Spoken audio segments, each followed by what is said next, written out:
ये स्पीड और scale historic है।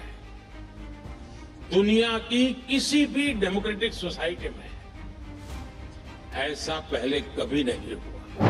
हमारा वादा है, हम फैसिलिटेट करेंगे। आप वादा करिए, आप इनोवेट करेंगे। हमने ग्लोबल साउथ की आवाज उठाई।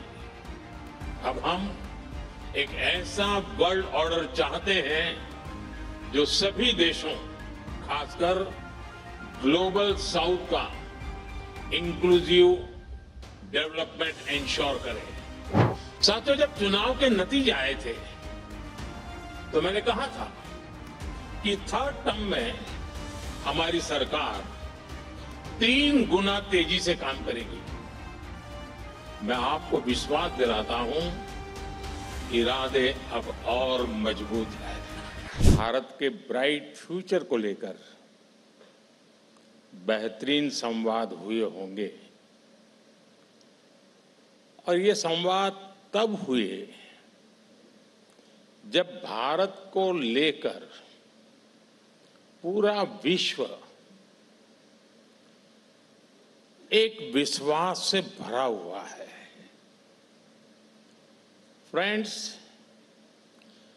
भारत आज एक अलग ही सक्सेस स्टोरी लिख रहा है। भारत में हमने रिफॉर्म्स का असर अपनी इकोनॉमी की परफॉर्मेंस में देखा है। यहां तक कि भारत ने कई बार प्रिडिक्शन से भी और अपने पीयर से भी बेटर परफॉर्म किया है। जैसे पिछले 10 सालों में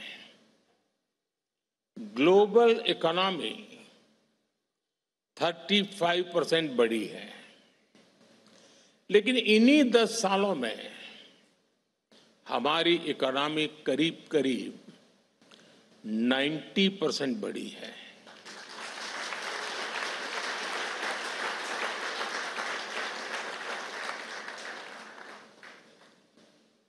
ये वो सस्टेन ग्रोथ है जो हमने हासिल की है। ये वो सस्टेन ग्रोथ है जिसका हम वादा करते हैं और ये वो सस्टेन ग्रोथ है जो आगे भी जारी रहेगा।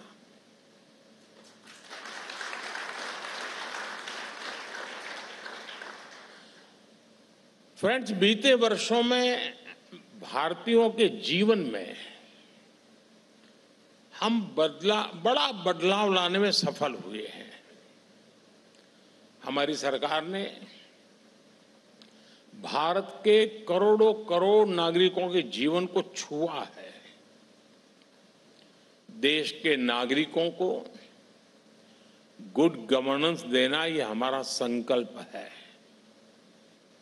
रिफॉर्म, परफॉर्म, ट्रांसफॉर्म, ये हमारा मंत्र रहा है और देश के लोग भी हमारे इस सेवा भाव को देख रहे हैं। देश के लोग बीते 10 वर्षों में देश की उपलब्धियों को देख रहे हैं। इसलिए आज भारत के लोग एक नए विश्वास से भी भरे हुए हैं। विश्वास खुद पर, विश्वास देश की प्रगति पर, विश्वास नीतियों पर, विश्वास निर्णयों पर और विश्वास नियत पर भी है। आप दुनिया के दूसरे देशों की स्थितियां देखिए। इस साल दुनिया के कई बड़े देशों में वोटिंग हुई है। इलेक्शन हुए हैं, ज्यादातर जगहों पर लोगों ने चेंज के लिए वोट किए हैं। कई देशों में सरकारों को मुश्किलें आई हैं, लेकिन भारत के नागरिकों ने इस ट्रेंड को एकदम उल्टा जनादेश दिया। भारत के वोटर्स ने 60 साल बाद किसी सरकार की हैट्रिक लगवाई है।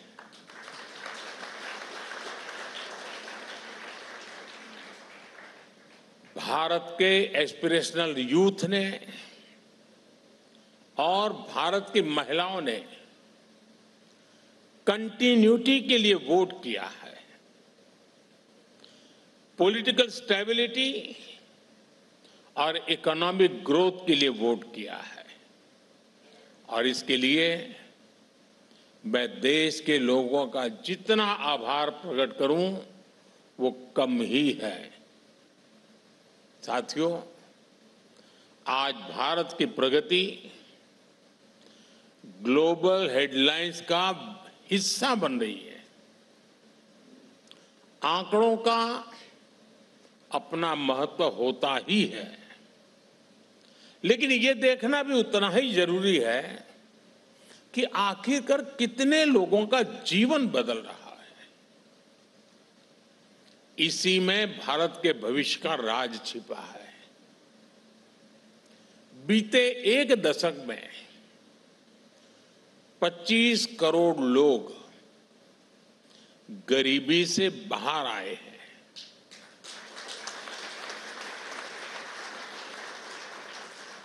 और ये लोग सिर्फ गरीबी से बाहर आए इतना ही नहीं है, उन्होंने एक नियो मिडिल क्लास का निर्माण किया है।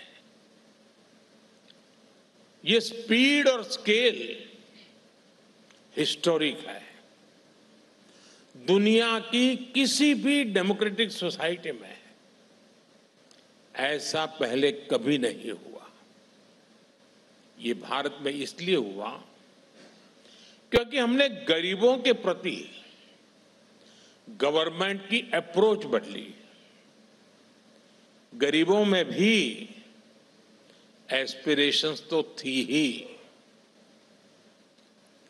फाइटिंग स्पिरिट तो हमसे भी ज्यादा होती है, लेकिन उनके रास्ते में बहुत सी बाधाएं भी थी। जैसे उनके पास बैंक अकाउंट नहीं थे, बेसिक सुविधाएं नहीं थी, और ऐसी स्थितियों में हमने गरीबों को एम्पावर करने का रास्ता चुना। हमने उनके रास्ते से बाधाएं हटाई और हम कंधे से कंधा मिलाकर के उनके साथ खड़े हुए। और देखिए कितना कुछ बदल गया। जिन लोगों के पास दशकों तक बैंक अकाउंट नहीं थे, वो आज अपने अकाउंट से डिजिटल ट्रांजैक्शन कर रहे हैं।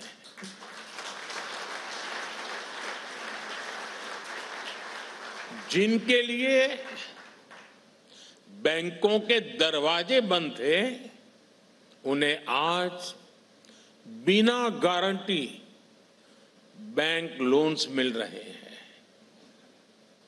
वो आज एंटरप्रेन्योर बन रहे हैं। जो लोग दुनिया में हो रहे बदलावों से अनजान थे, आज उनके पास डिवाइस भी हैं, कनेक्टिविटी भी है, और वो बेटर इन्फॉर्म्ड सिटीजन है।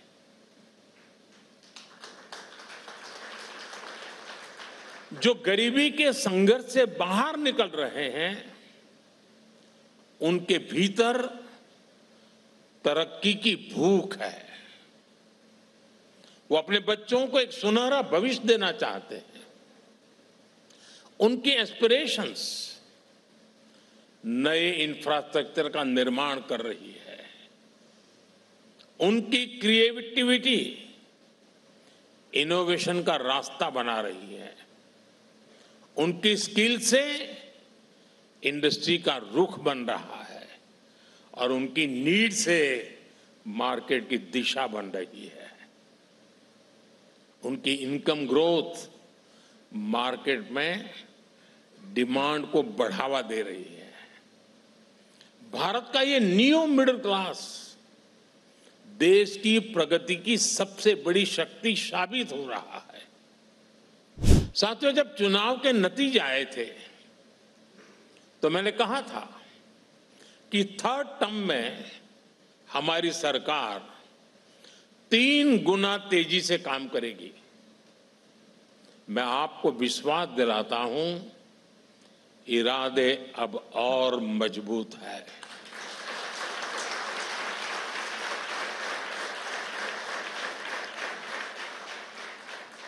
और हर देशवासी की तरह सरकार भी पूरी तरह से आशा और विश्वास से भरी हुई है। अभी थर्ड टर्म की सरकार बने 100 दिन भी पूरे नहीं हुए हैं। हम फिजिकल इंफ्रास्ट्रक्चर को आधुनिक बनाने में जुटे हैं।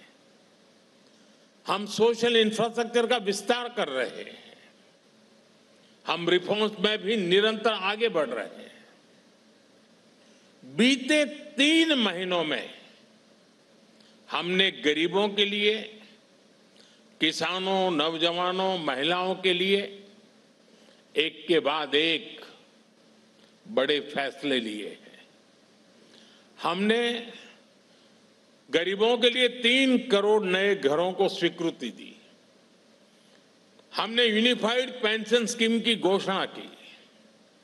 1 लाख करोड़ रुपए के एग्रीकल्चर इंफ्रा फंड के लिए विस्तार का उसका फैसला हुआ।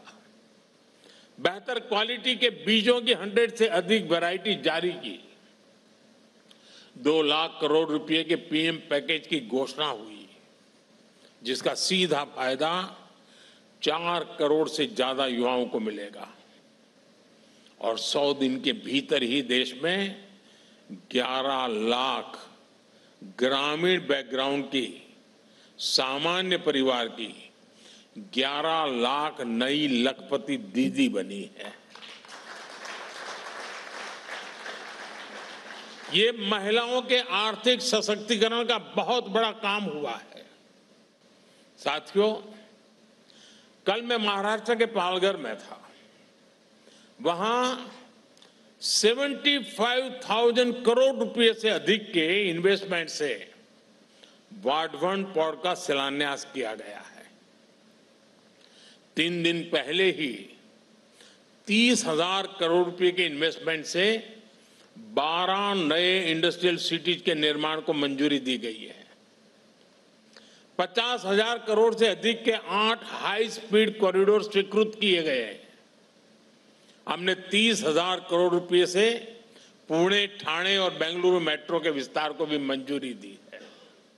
इसी दौरान लद्दाख में दुनिया की सबसे ऊंची टनल में से एक के निर्माण का काम शुरू हुआ है। साथियों, हमारे लिए इंफ्रास्ट्रक्चर सिर्फ लंबाई, चौड़ाई, ऊंचाई बढ़ाने तक सीमित नहीं है। हमारे लिए ये भारत के नागरिकों की सुविधा का, ईज ऑफ लिविंग का माध्यम है। रेल के डिब्बे तो पहले भी बनते थे, लेकिन हम वंदे भारत जैसी आधुनिक ट्रेनों को लेकर के आए हैं, जिसमें स्पीड और कंफर्ट दोनों है। आज ही मैंने सुबह 3 नई वंदे भारत ट्रेनों को हरी झंडी दिखाई है। रोड भी तो देश में पहली बार बनते थे, पहले भी बनते थे, लेकिन हम भारत में आधुनिक एक्सप्रेसवे का जाल बिछा रहे हैं। एयरपोर्ट भी हमारे यहां पहले से थे, लेकिन हम भारत के टियर 2, टियर 3 सिटीज को एयर कनेक्टिविटी से जोड़ रहे हैं। हम पीएम गति शक्ति नेशनल मास्टर प्लान लेकर आए हैं। लक्ष्य यही है कि देश की सरकारें अलग अलग डिपार्टमेंट साइलोस में काम करने के कल्चर से बाहर आए। इन सारे प्रयासों से बहुत बड़ी संख्या में एम्प्लॉयमेंट जनरेट हो रहा है। इसका बहुत बड़ा फायदा हमारी इकोनॉमी को हो रहा है, हमारी इंडस्ट्री को हो रहा है। फ्रेंड, 21वीं सदी का ये तीसरा दशक भारत के लिए लिफ्ट ऑफ डेकेड जैसा है। ये कैसे होगा? इसका फायदा किसको होगा? इसको करने वाले भी हम सभी हैं और इसका फायदा भी सभी को होगा, पूरे देश को होगा। आज जब यहां भारत की इकोनॉमी से जुड़े आप सभी स्टेक होल्डर्स हैं, प्राइवेट सेक्टर से जुड़े साथी हैं, मैं उन पिलर्स की चर्चा जरूर करना चाहूंगा जो विकसित भारत के निर्माण को गति देने वाले हैं। और ये पिलर्स सिर्फ भारत की प्रॉस्पेरिटी के पिलर्स नहीं है, ये ग्लोबल प्रॉस्पेरिटी के भी पिलर्स है। आज भारत में चारों तरफ अवसर बढ़ रहे हैं। सरकार हर प्रयास को प्रोत्साहित कर रही है और हम बहुत लंबी छलांग लगाने के लिए आगे बढ़ रहे हैं जी। इसलिए हम एक लॉन्ग टर्म विजन पर भी काम कर रहे हैं। साथियों, भारत को ग्लोबल मैन्युफैक्चरिंग हब बनाना हर भारतीय की एस्पिरेशंस है और दुनिया की भारत से एक्सपेक्टेशन भी है। आज आप देखिए, इसके लिए देश में एक रिवॉल्यूशन जैसा चल रहा है। आज देश में एमएसएमईज को जितना सपोर्ट मिल रहा है उतना पहले कभी नहीं हुआ। आज शहरों में plug and play industrial parks बनाए जा रहे हैं, इकोनॉमिक कॉरिडोर्स बनाए जा रहे हैं, क्रिटिकल मिनरल्स के प्रोडक्शन को बढ़ावा दिया जा रहा है। भारत में पीएलआई स्कीम्स ने जो सफलता हासिल की है वो तो अभूतपूर्व है। साथियों, गुलामी के कालखंड से पहले भारत की समृद्धि का बहुत बड़ा आधार हमारी ज्ञान परंपरा थी, हमारा नॉलेज सिस्टम था। ये विकसित भारत का भी एक इंपॉर्टेंट पिलर है। हम में से कौन नहीं चाहेगा कि भारत स्किल, नॉलेज, रिसर्च और इनोवेशन का हब बने। इसके लिए सरकार इंडस्ट्री और एकेडेमिया को पार्टनर बना रही है। इस साल के बजट में भी इस पर बहुत ज्यादा जोर दिया गया है। 1 लाख करोड़ रुपए के रिसर्च फंड के पीछे भी हमारी यही सोच है। आज देश का प्रयास है कि टॉप विदेशी यूनिवर्सिटी के कैंपस भारत में खुले। हमारे जो मिडिल क्लास के बच्चे बाहर पढ़ने में इतना पैसा खर्च करते हैं, हम चाहते हैं उनका वो पैसा बचे। मैं आपको एक उदाहरण दूंगा। आजादी के बाद के 7 दशक तक भारत में एमबीबीएस एमडी की सीट्स 80,000 के आसपास रही और इसलिए ही तो डॉक्टर बनने के लिए हमारे बच्चे विदेश जाने के लिए मजबूर थे। पिछले 10 साल में देश में हमने एमबीबीएस एमडी की करीब 1 लाख नई सीटें और बढ़ाई है।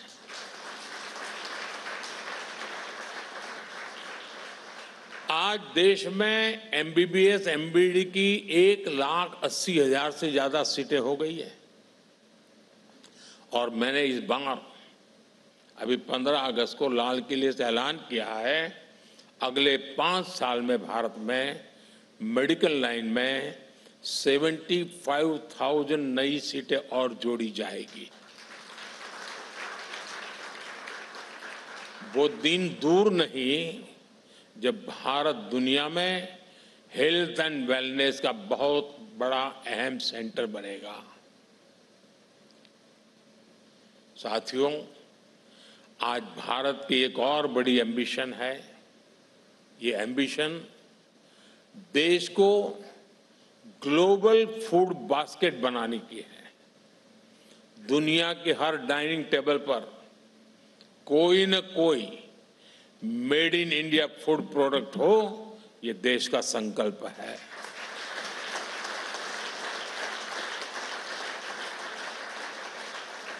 इस संकल्प की सिद्धि के लिए हम कई सारे काम एक साथ कर रहे हैं।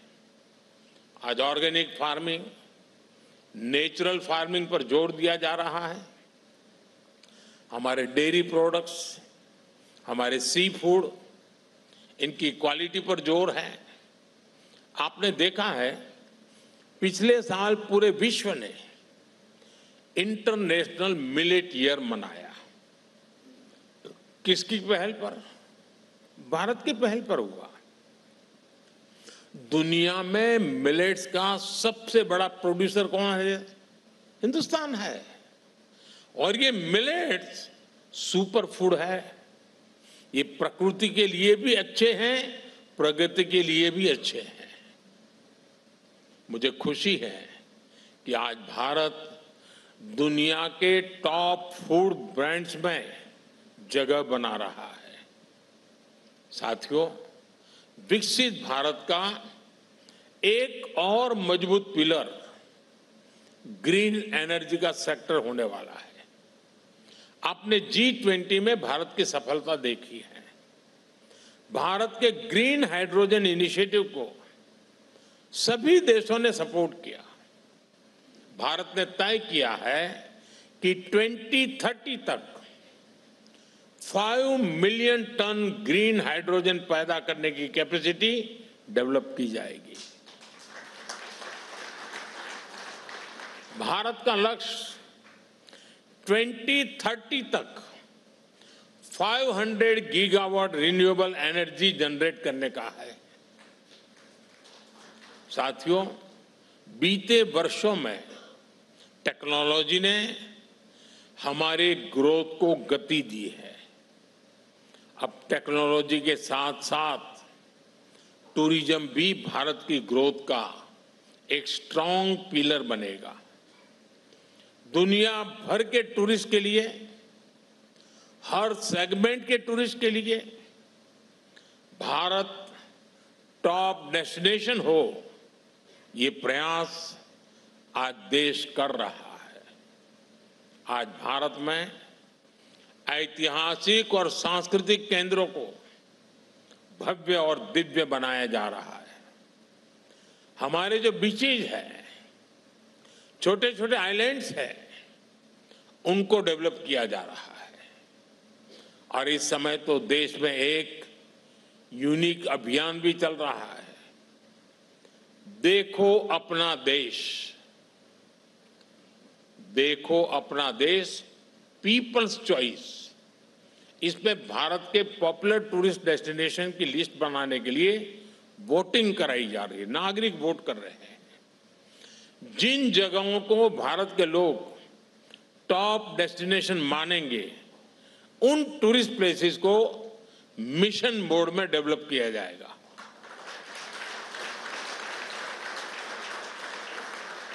और इससे भी बड़ी संख्या में एम्प्लॉयमेंट जनरेट होगा। साथियों, आज हमारा देश परिवर्तन में सबकी भागीदारी पर जोर दे रहा है। G20 की प्रेसिडेंसी के दौरान हमने अपने अफ्रीकन फ्रेंड्स को सशक्त करने में मदद की। हमने ग्लोबल साउथ की आवाज उठाई। अब हम एक ऐसा वर्ल्ड ऑर्डर चाहते हैं जो सभी देशों, खासकर ग्लोबल साउथ का इंक्लूसिव, डेवलपमेंट इंश्योर करे। आने वाले समय में ग्लोबल साउथ के देशों के पास विश्व की सबसे बड़ी संभावनाएं होगी। पूरी ह्यूमैनिटी का एक बड़ा हिस्सा इन देशों में बसता है और भारत विश्व बंधु की भावना से इन देशों की आवाज बन रहा है। साथियों, आज की दुनिया डायनेमिक है, इसलिए हमारी सरकार की नीतियां और रणनीतियां भी डायनेमिक है। हर जरूरत के हिसाब से हम हर जरूरी कदम उठा रहे हैं।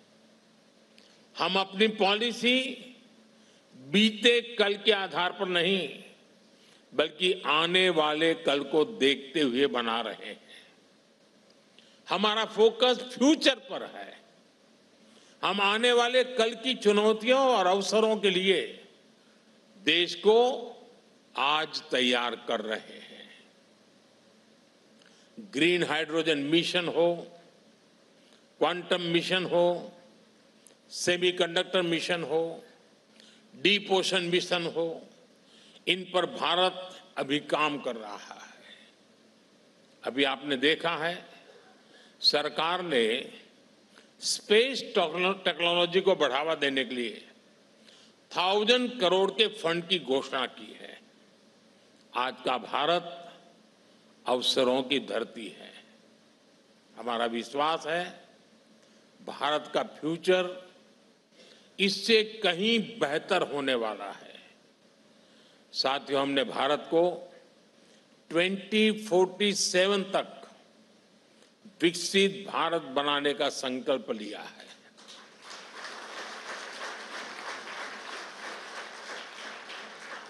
हम जानते हैं आप भी देश की इस यात्रा में बढ़ चढ़ करके हिस्सा लेना चाहते हैं। हम चाहते हैं भारत में ज्यादा से ज्यादा कंपनियां ग्लोबल ब्रांड बने। हम चाहते हैं भारत दुनिया के हर सेक्टर में लीडर बने।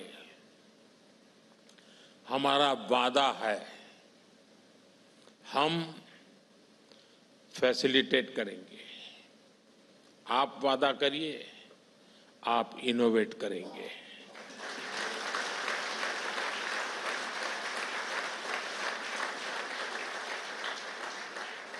हमारा वादा है हम रिफॉर्म करेंगे। आप वादा करिए, आप परफॉर्म करेंगे।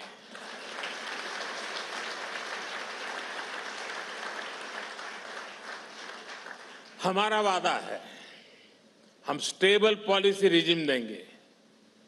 आप वादा करिए, आप पॉजिटिव डिसरप्शन करेंगे।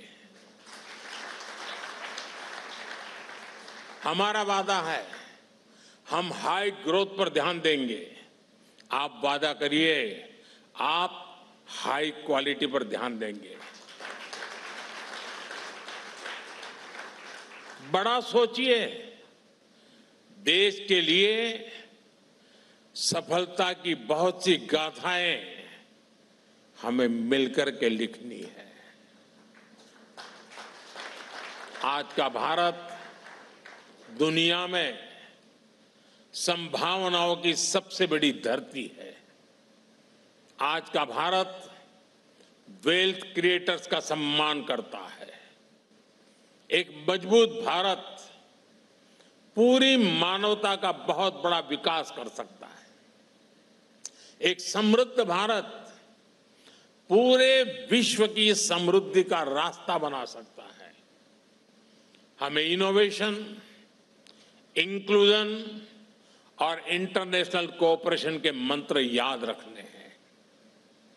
मैं देश और देश के बाहर रहने वाले हर भारतीय से कहूंगा, भारत के हर सामर्थ्य से कहूंगा, आइए इस यात्रा में हम सब मिलकर के एक साथ चलें। आइए भारत को विकसित बनाएं, क्योंकि भारत की समृद्धि में ही दुनिया की समृद्धि है। और मुझे विश्वास है हम ये लक्ष्य हासिल कर सकते हैं।